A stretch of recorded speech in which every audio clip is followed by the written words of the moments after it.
Jake's mom set down the tape dispenser and whispered, "Now I can finally have some fun." My best friend had just texted straight to the airport, couldn't make it back. "Hello, I'm Marcus. I'm 30, work in consulting, and I've always been the responsible one. The friend who helps with moves, remembers birthdays, stays appropriate." I grew up just outside Portland in one of those suburbs where nothing interesting happens, which is probably why what happened that night still doesn't feel real. Elena stood there in her half-empty house, divorce papers a week old, looking at me differently. I should have left immediately. Instead, I heard myself asking what kind of fun she meant. The way she smiled made me forget every boundary I'd carefully maintained. But before we begin, let me know where in the world you're watching from today. It's always fascinating seeing who's joining us from around the world. I pulled into Elena's driveway at exactly 2 o'clock, the late September sun warming the dashboard. Jake had texted earlier about some last-minute errands before his flight, asking if I could help his mom pack while he dealt with the pre-travel chaos. Of course I'd said yes.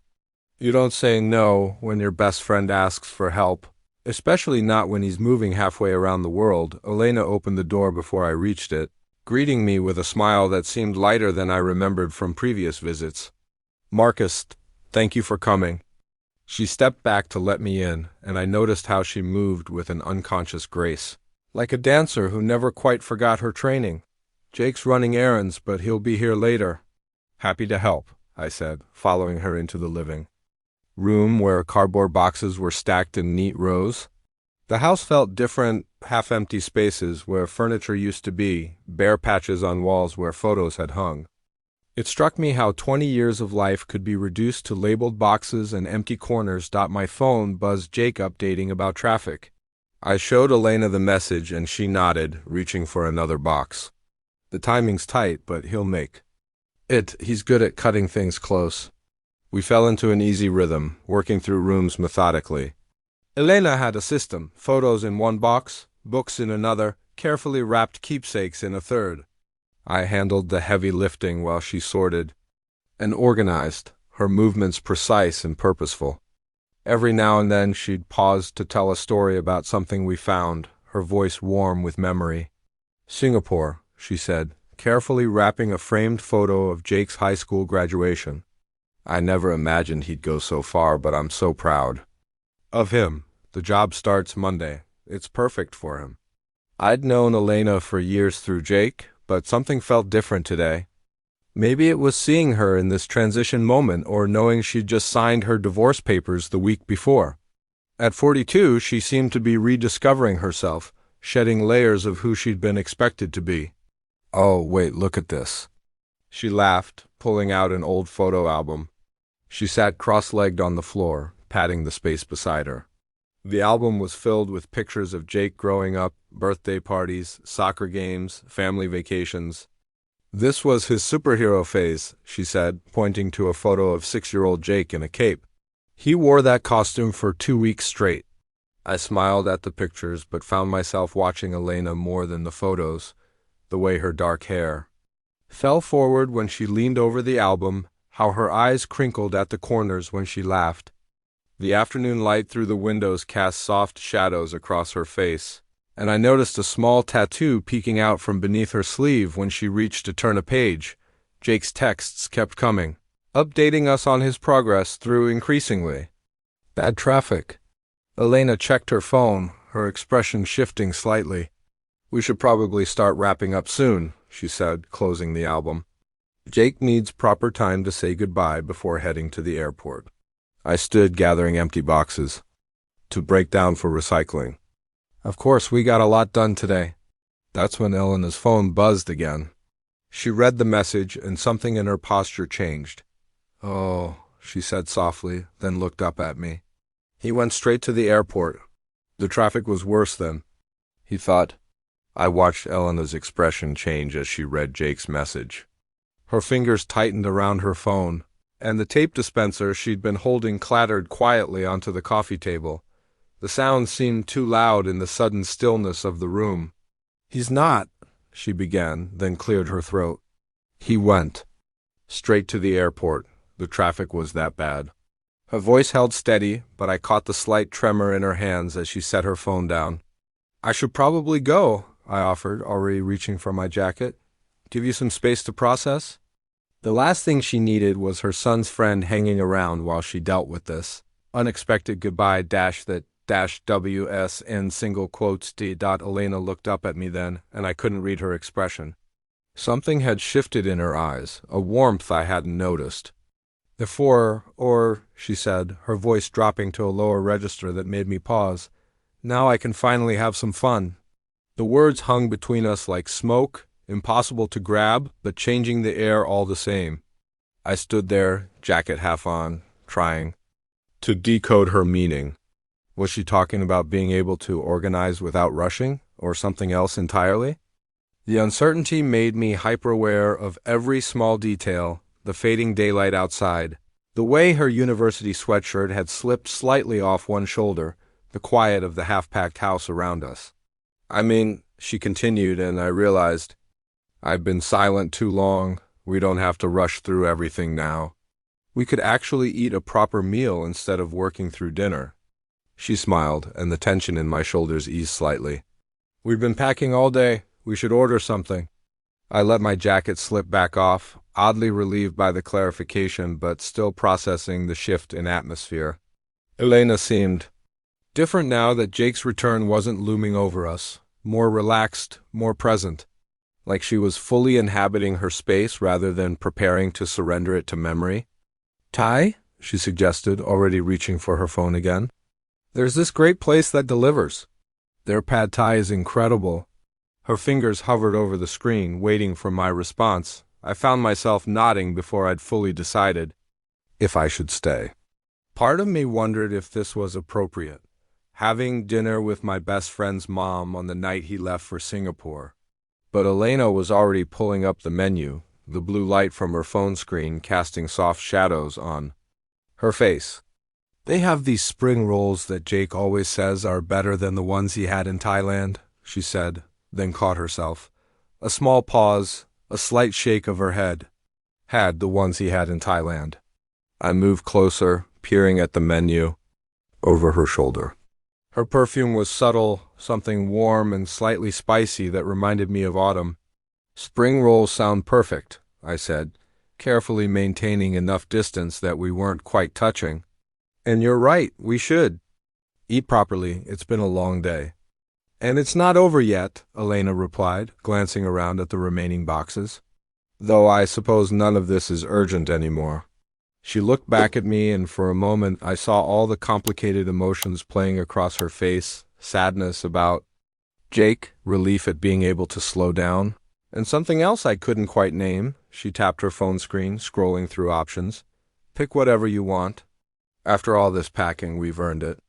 The casual domesticity of choosing takeout together felt both natural and strange, like we'd stepped sideways into a slightly different version of reality where this was normal. Are you sure you want me to stay? I asked, giving her one more chance to reclaim her evening. Elena's fingers stilled on the phone screen. Yes, she said simply, I'm sure. Then she smiled and added, Besides, someone needs to help me eat all this food. I always order too much. We settled onto the living room floor, surrounded by towers of labeled boxes. Elena disappeared into the kitchen and returned with 2 wine glasses and a bottle she'd been keeping in the back of a cabinet. I've been saving this for the right moment, she said, carefully stepping between boxes. And honestly, this feels like it. The cork came free with a soft pop that echoed in the empty room.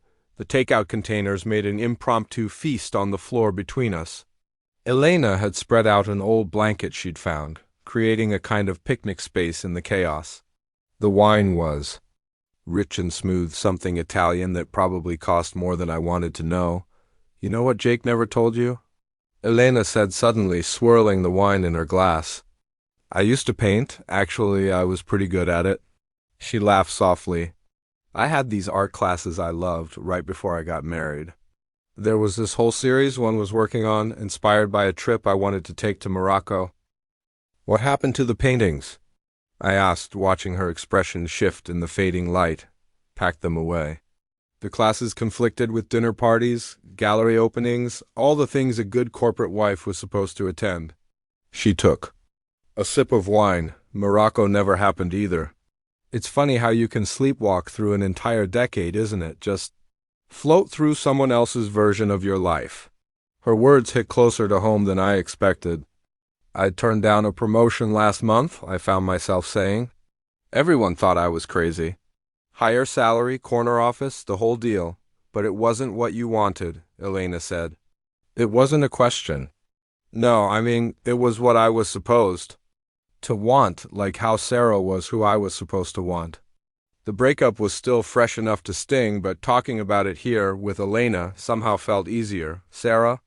Elena leaned forward, genuinely interested. I don't think Jake ever mentioned. 3 years, ended 2 months ago. She had our whole future mapped out. House in the suburbs, 2 kids, golden retriever. I shook my head. I kept trying to want it. Elena nodded slowly. The divorce papers came through last week, she said quietly. And you know what scared me most? Realizing how much of myself I'd lost. Looking in the mirror and barely recognizing the woman looking back, the wine flowed and so did our conversation. Elena asked questions that made me think, really think, about what I wanted from life.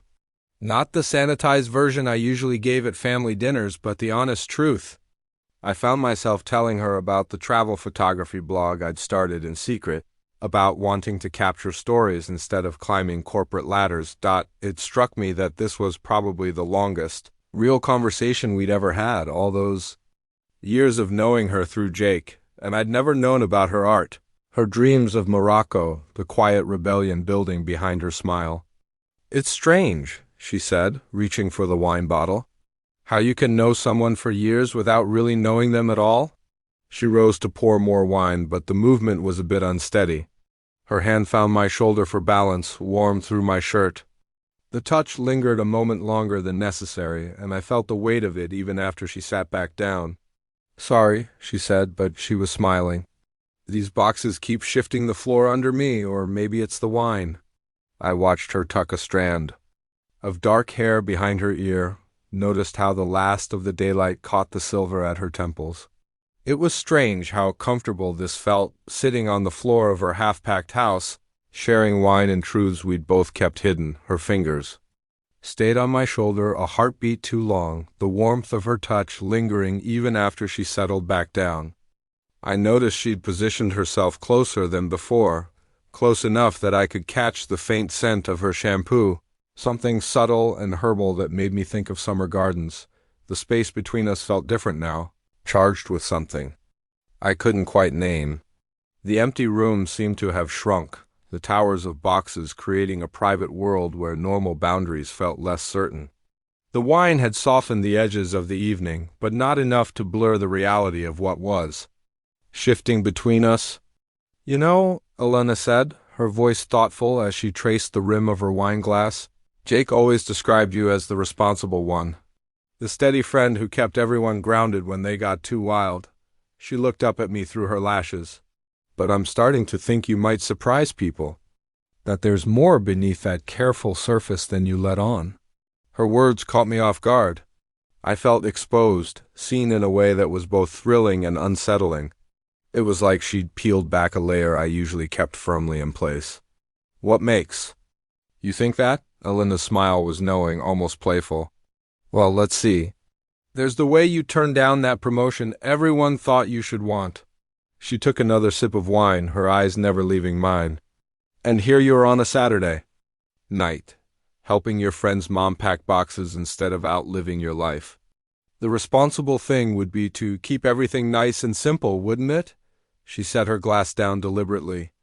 Maybe we're both better at playing roles than being ourselves. You with your careful boundaries, me with my perfect corporate wife routine. All those years of being exactly who everyone expected us to be. I couldn't deny the truth in that. The careful distance I always maintained, the way I measured every decision against what others would think. But sitting here with Elena, those old patterns felt less important than they had just hours ago. And now? I asked, my voice lower than I'd intended. Now I'm done playing roles, she said simply. Her dark eyes held mine, unflinching. There was a challenge in them, a question she wasn't asking out loud. She wasn't looking away, waiting to see if I would retreat to safer ground or acknowledge what was building between us. The attraction that had been simmering beneath our conversation felt suddenly impossible to ignore. It hung in the air between us, as real as the wine glasses and empty takeout containers, as undeniable as the way my heart had started beating faster. When she touched my shoulder, I knew I should say something to break the tension, make a joke about the late hour or start cleaning up the dinner remains. That would be the responsible thing to do, what everyone would expect from steady, reliable me. But Elena's words about playing roles echoed in my mind, and I found myself wanting something different than safety. The moment stretched between us, heavy with possibility. Elena sat perfectly still, her presence both an invitation and a dare. The last rays of sunset painted golden streaks across the floor, and somewhere in the distance, a car alarm briefly wailed and fell silent. The night had settled around us like a comfortable blanket as we moved to Elena's back patio. By midnight, the neighborhood had gone quiet except for the occasional rustle of leaves and distant cricket song. The porch light cast a soft glow that made everything feel more intimate, more honest. Elena had changed somewhere between dinner and now, trading her earlier outfit for well-worn jeans and an old university sweatshirt that made her look remarkably like the woman I'd seen in those pre-marriage photos earlier. The sweater was faded, probably from her own college days, and somehow it made her seem both younger and more real. Our empty wine glasses sat between us on the small wrought iron table, catching occasional glints of moonlight. The conversation had evolved, becoming deeper and easier at the same time. We'd abandoned the careful small talk of earlier, diving into books we couldn't put down, places we dreamed of visiting, the unexpected liberation that comes with admitting you're lost. I just finished this novel about a woman who walks away from everything to live in the Italian countryside, Elena said, tucking her legs underneath her in the patio chair.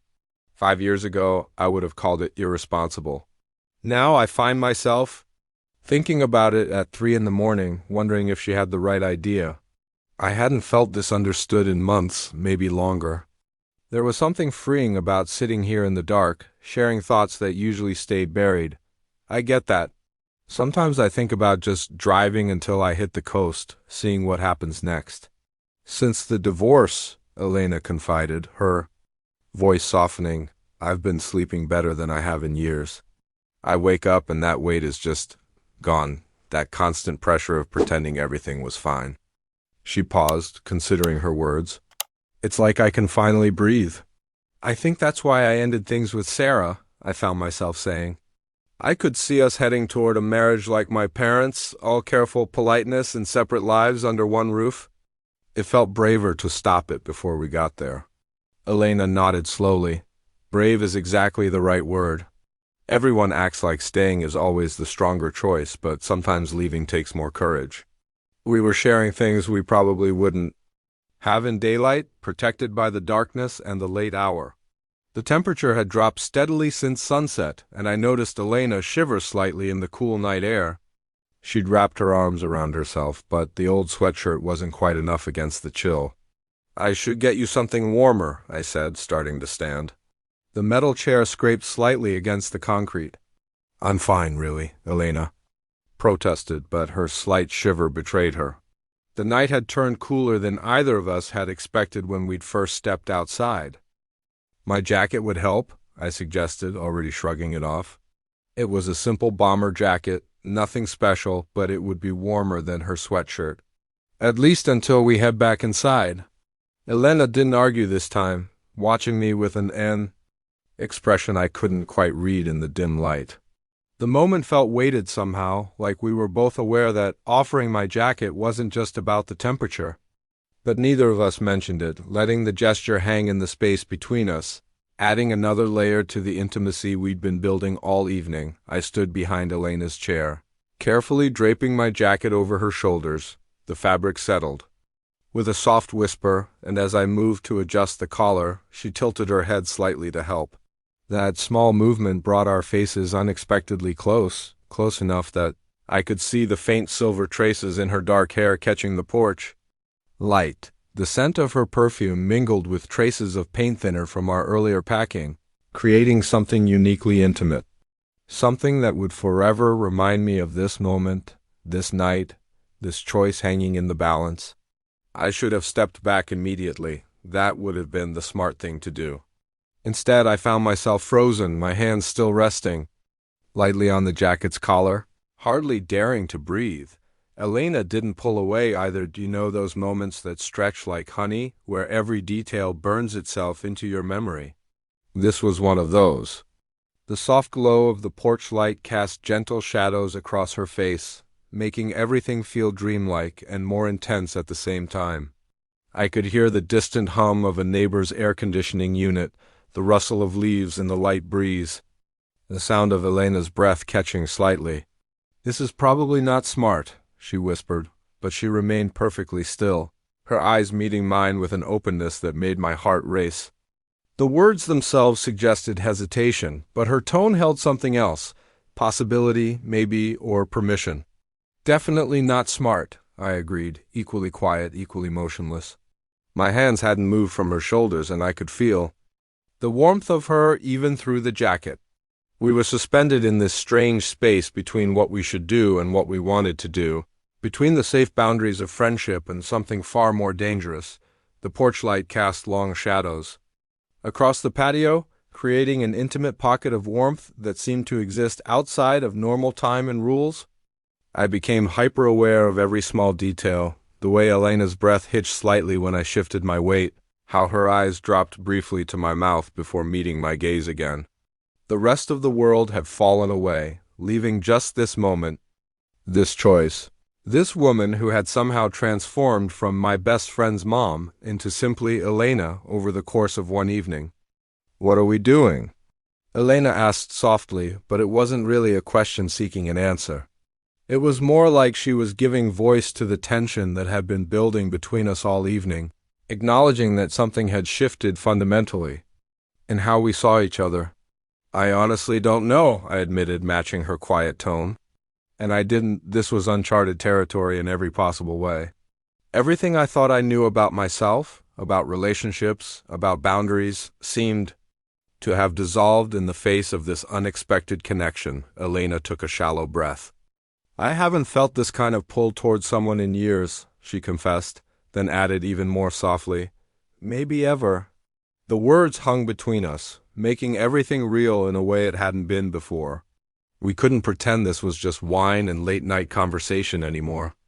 Couldn't chalk it up to the emotional vulnerability of packing up her old life, or the melancholy of Jake's departure. I felt her shift slightly closer, testing the space between us, and the movement brought another wave of her perfume, something subtle and warm that made me think of summer evenings and possibilities. The jacket slipped slightly on her shoulder, and without thinking, I reached to adjust it. My fingers brushed against her neck, and I felt her slight shiver in response. We were walking a dangerous line, and we both knew it. But knowledge isn't always enough to make you step back from the edge, especially when the pull feels this strong, this right, despite all the reasons it shouldn't. Elena's voice was barely above a whisper when she asked, "What if we were different? People tonight?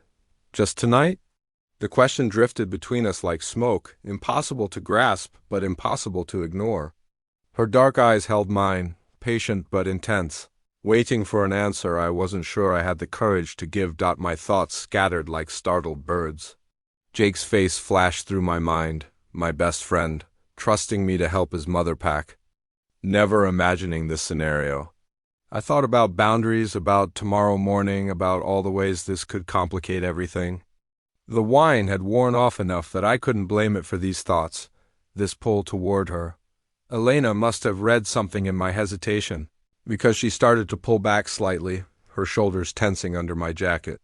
"I shouldn't have suggested that," she said, her voice taking on that careful tone I recognized from earlier today, when she was still being Jake's mom instead of just Elena. "It was inappropriate. Let's just—" I stopped her withdrawal with a gentle hand on her arm, surprising us both. I'm not saying no, I said quietly, feeling the warmth of her skin through the thin fabric of her sweatshirt. I'm just trying to think clearly about this. That drew a soft laugh from her, not entirely humorous. Maybe thinking clearly is overrated, she said, turning her arm slightly so my hand slid down to her wrist. I've been thinking clearly for 20 years, being careful, being responsible. She paused, and when she spoke again, her voice held a thread of something raw and honest. And look where it got me. I understood that bone-deep exhaustion with being good, with being appropriate. How many times had I done the expected thing, the responsible thing? Staying in relationships that looked right on paper, taking jobs that made sense rather than excited me, always being the steady one everyone could count on. Elena's words echoed my own unspoken frustrations. She took a step back, creating physical distance between us, though her eyes never left mine. Maybe we should call it a night, she suggested, but it sounded more like a question than a statement. Before we do something we'll regret. I stood up too, not ready to let this moment slip away. The patio light caught the silver in her hair again, and I remembered how she'd looked in those old photos we'd packed earlier, young and unguarded, before life had taught her to be careful. Would you? I asked, my voice lower than I intended. Regret it? Elena went very still, studying my face in the dim light. The moment stretched between us, heavy with possibility. Finally, she took a slow breath and said, I don't know. Her honesty was disarming, but I'd like to find out. The words hung in the warm night air between us, a proposition and a confession wrapped into one. Standing there on her back patio, surrounded by the quiet darkness of the neighborhood and the weight of this choice, I felt something shift irreversibly. We weren't just Jake's friend and Jake's mom anymore. We were just two people, standing on the edge of something that could either be a mistake or exactly what we both needed. I watched Elena's fingers play with the edge of my jacket, still draped over her shoulders. The gesture seemed unconscious, nervous in a way that made her feel more real, more touchable, more human than the careful image she usually presented to the world. The sight of it made my heart beat faster, knowing she was as affected by this moment as I was. I took a deep breath, the night air cool in my lungs. If we were going to cross this line, I needed her to understand something first. Elena, I said, my voice steadier than I felt, I need you to know this isn't— I gestured vaguely between us, searching for the right words. This isn't about Jake being gone or you being vulnerable or me taking advantage. I would never— She stepped closer, pressing one finger gently against my lips, stopping my fumbling explanation. The touch was light but electric, sending warmth through my whole body. Her eyes held mine, clear and direct in the patio's dim light. I know exactly what this is, she said quietly, her finger still resting against my mouth. And what it isn't. She lowered her hand but stayed close. I'm a grown woman who spent months becoming myself again. If I'm asking you to stay— She paused, letting the weight of her words settle between us. It's because I want you to stay. Can you handle that? The directness of her consent, the quiet strength in her voice, dissolved my last fragments of hesitation. She wasn't asking for protection or comfort. She was stating her desire plainly, giving me the space to choose just as deliberately. Yes, I said, the word feeling like a key turning in a lock. I can handle that. Elena's smile was subtle but genuine as she reached for my hand. Her touch was warm and sure, fingers interlacing with mine in a way that felt both innocent and deeply intimate. She turned toward the house, leading me inside through the maze of packed boxes we'd spent the day creating. My heart was pounding, but my mind felt surprisingly clear. Each step was a choice we were making with eyes wide open. The boxes cast strange shadows in the dim light, transforming the familiar space into something new and unknown. Just like us, I thought. Just like this night. When we reached the stairs, Elena paused and turned to face me. The hallway light caught the silver threads in her hair, the gentle curves of her face. Even in her old university sweatshirt and worn jeans, she was beautiful in a way that made my chest ache. Are you sure? She asked one final time, her voice barely above a whisper. The question wasn't just about this moment, but about everything that would change after. About crossing a line we couldn't uncross, I answered by stepping closer, closing the small distance between us. This was me choosing. This moment, this woman, this complete departure from everything safe and known. I was sure. For the first time in longer than I could remember, I was absolutely sure the space between us had grown thick with possibility, with the weight of the decision we were both making. Elena's eyes searched mine, finding whatever answer she needed. There. The moment stretched, balanced on the edge of something irrevocable. I could feel the steady rhythm of her breathing, see the slight tremor in her hands despite her confident words. It made her more real, more present. This wasn't some fantasy or wild impulse. This was Elena, who I'd known for years but was only truly seeing now. We stood there in the dim light of her hallway, surrounded by the boxed-up remnants of her. Old life, about to step into something entirely new. The air between us crackled with anticipation and the knowledge that everything would be different after tonight. You know, those moments that feel like a door opening? When you can see the choice. So clearly, stay safe on this side or step through into something unknown. That's where we were, Elena and I, standing at the threshold between what we'd always been and what we could become. I followed Elena up the stairs, each step a conscious choice. The old wood creaked softly beneath our feet, marking our ascent. In the quiet house. The wall-mounted photos we'd packed earlier had left pale rectangles on the walls. Like windows into the past she was leaving behind. Her bedroom door stood slightly ajar, spilling a gentle light into the hallway. When we stepped inside, I saw half-packed boxes lining one wall, evidence of our earlier work. But despite the disruption of moving, the space felt like a sanctuary. The bedside lamp cast a warm glow that softened everything it touched. Elena moved to her dresser where a thick cream-colored candle sat waiting. I've always loved candlelight, she said, striking a match. The flame caught, and suddenly the room felt outside of time, suspended between what was and what could be. She turned to face me, her features gilded by the flickering light. We sat on the edge of her bed, close but not touching. Neither of us rushed. This moment felt too precious to hurry through, too deliberate to waste. The candle's warm scent, something like vanilla and amber, filled the air between us. Tell me about this, I said softly, noticing a small tattoo peeking out from beneath her sweatshirt's collar. Elena smiled, pushing the fabric aside to reveal an elegant design on her shoulder. I got it the day after I filed for divorce, she said, her fingers tracing the delicate lines. It's a phoenix. Sounds cliché, I know, but... She shrugged, the movement making the tattoo dance in the candlelight. It felt right, like marking the moment I chose myself again. She reached for my hand then, turning it over in hers. Her thumb found the raised line that crossed my palm. And this? She asked. What's its story? Sailing accident when I was 22, I told her. I was trying to prove something to myself, took the boat out in weather I shouldn't have. I could feel the warmth of her touch radiating up my arm. Sometimes the worst decisions lead to the best lessons. These small revelations felt enormous in the quiet room. Each shared story was another thread connecting us, making this moment feel both inevitable and extraordinary.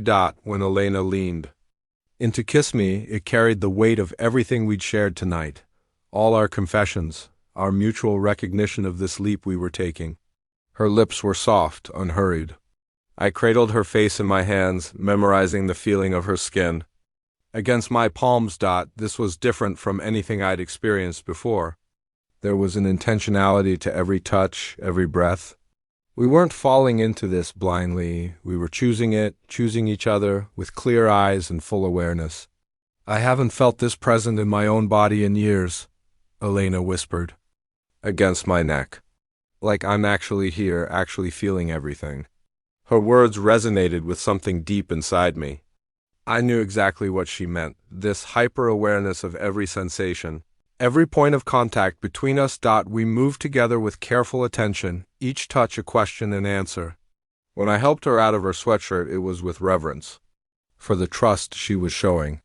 When she unbuttoned my shirt, her fingers trembled slightly, making the moment more real. More precious. The night became about discovery rather than destination. We took our time learning each other's responses, the places that made breath catch, the touches that drew soft sounds of pleasure. Every caress was an exploration, every kiss a conversation. In the candlelight, Elena's skin glowed golden.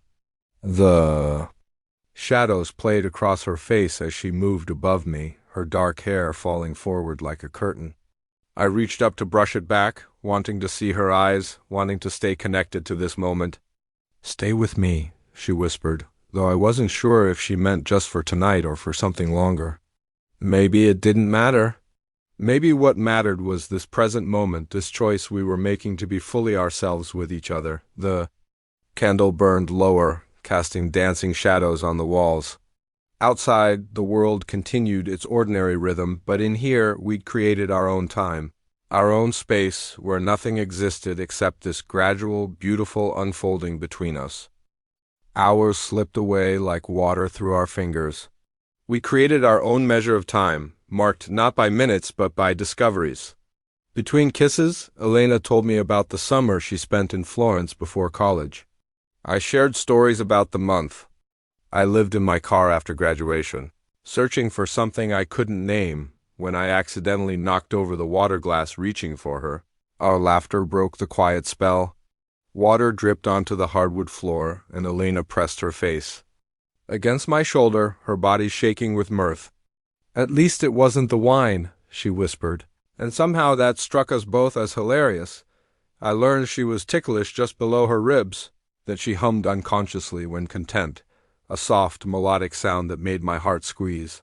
She traced each scar on my body with gentle fingers, the sailing accident on my palm, the bicycle crash mark on my knee, the small burn on my forearm from my first attempt at cooking. We existed in our own universe, the packed boxes creating walls that separated us from the world outside. Every touch felt both new and familiar, every shared secret another thread connecting us. The candle burned low and guttered out, but we hardly noticed. Near dawn, we lay tangled in sheets, Elena's head on my chest as she traced abstract patterns. On my skin, the room had grown cooler, but where our bodies touched remained warm. "I don't want to analyze this," she said softly, her finger drawing lazy circles. "Or plan what happens next. Can we just let it be what it was?" "Yes," I agreed, understanding completely. Some experiences exist outside of regular time, perfect in their imperfection. Their beauty lying in their temporary nature. We dozed briefly, wrapped in each other's warmth. When early sunlight began streaming through the curtains, Elena stirred against me. She stretched, cat-like and graceful, then leaned over to kiss me one more time, soft and sweet and unhurried. "I'm going to make coffee," she murmured, sliding from the bed.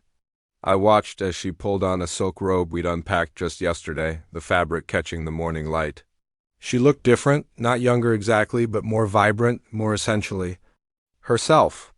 At the doorway, she paused, looking back at me with a smile that held all the magic of our shared night. I found Elena in the kitchen, the morning sun painting everything in gentle gold. She moved with a quiet contentment as she prepared coffee, the silk robe flowing around her. Her dark hair was charmingly disheveled, and there was something in her expression, a blend of satisfaction and wonder that made my breath catch. Without speaking, she handed me a mug of coffee, prepared exactly as I'd mentioned during our late-night conversations. "Just cream, no sugar." We stood in comfortable silence, understanding that words might diminish rather than enhance this moment. The morning light made everything feel real but not harsh, like a photograph perfectly exposed. "Jake lands tomorrow afternoon," Elena said. Finally, her voice soft but steady. I nodded. We'd both known this had an expiration date from the start. She turned to face me fully. "I'm not sorry, and I don't want you to be either." "I'm not," I told her honestly and watched her smile. Warm. "Good," she said, then added, "I'm keeping the house, actually. The divorce settlement came through yesterday." I understood then she was starting her new life, and last night had been part of claiming it. I'd been part of her transformation. Just as she'd been part of my awakening, I finished my coffee, knowing it was time to leave. Elena walked me to the door, our steps slow and deliberate, both of us stretching these final moments like taffy. At the threshold, she reached up and straightened my collar with gentle fingers, a gesture that felt both achingly intimate and undeniably final. "We'll see each other again," she said softly. "Jake will want his best friend around." We both understood the unspoken truth. It wouldn't be like this again. Couldn't be. "I'll figure out how to navigate that when it comes," I told her. The morning light caught her eyes as she smiled. "I trust you to," she said simply. One last look passed between us, containing everything from the night before and our mutual acceptance that it would stay there, preserved in amber. Perfect, because we weren't asking it to be more than what it was. I drove home through empty Sunday morning streets, the city still waking up, feeling fundamentally changed. I thought about boundaries crossed and choices made, about Elena in her silk robe stepping into her new life. Jake would never know, and that was okay. Some stories belong only to the people who lived them. Some nights exist outside of regular life, precious because they remain exactly what they are. If this story found you at the right time, subscribe and set reminders. Tomorrow's might be the nudge, the hug, or the promise you've been waiting for.